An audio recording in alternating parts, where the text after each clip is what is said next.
We have the feast day of St. Peter and St. Paul coming up soon, and there are just so many things that one can share with the children depending on where they're at and the age they are.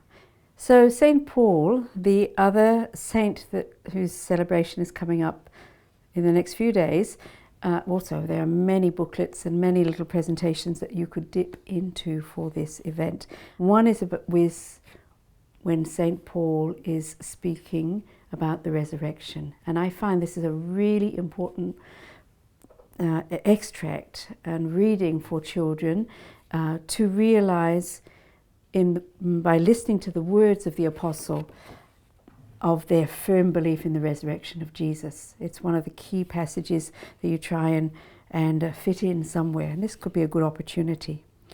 So speaking of this one, St. Paul speaks of the resurrection. This is taken from the first letter to the Corinthians, chapter 15 and verses 3 to 19. And here we have the core concepts. I'm going to read them for you today.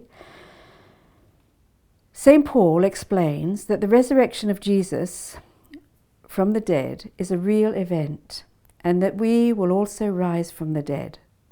He says that if we only have hope in Christ for this earthly life, we are all people to be most pitied, but this is not the case. So this is something you might present to the children. You might have something around that they can refer to, perhaps some picture or what have you. I haven't got that with me today, but we'll just do the reading or the presentation for you. And again, you normally would light a candle if you've got it set up here, but today I'm just straight out reading. It might be a presentation that you're putting together because the feast is coming up, and perhaps you don't have things to hand as you would have hoped, and it's to be brief anyway, and you'd present it in an appropriate way. For example, as follows. Today we're going to listen to something that St. Paul said about the resurrection, and this is really good because his feast day is coming up in a few days' time. And he was writing this to Christians who lived in Corinth. So it's in his first letter to the Corinthians. And they are powerful words, full of conviction of what he and others had actually witnessed. And these are the words.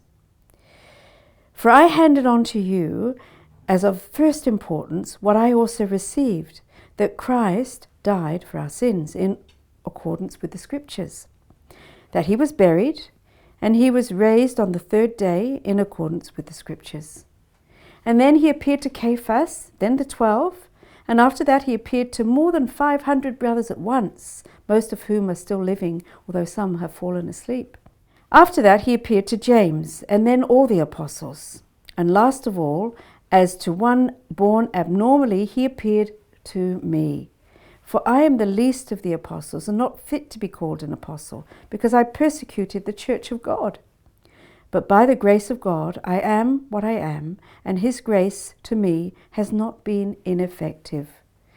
Therefore, whether it be I or they, so we preach, and so you believed.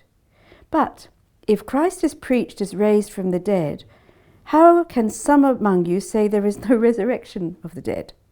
If there's no resurrection of the dead, then neither has Christ been raised. And if Christ has not been raised, then empty is our preaching, and empty too is your faith. Then we are false witnesses to God, because we've testified against God that he raised Christ, whom he did not in fact raise, if in fact the dead are not raised. For if the dead are not raised, neither has Christ been raised. And if Christ has not been raised, your faith is in vain, and you're still in your sins.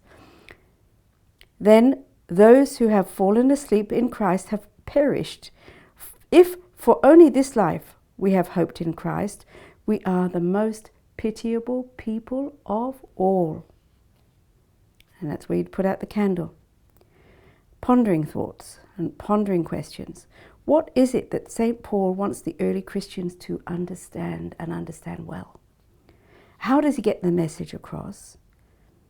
What are these words communicating to me? And how can these understandings help us today?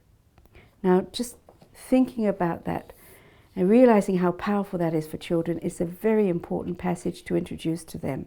And as we've done today, you might have some images that reflect the different moments that St. Paul is talking about to show the children, or just have them up behind you on a board of some kind so that their eyes can be drawn to those different events that St. Paul is talking about.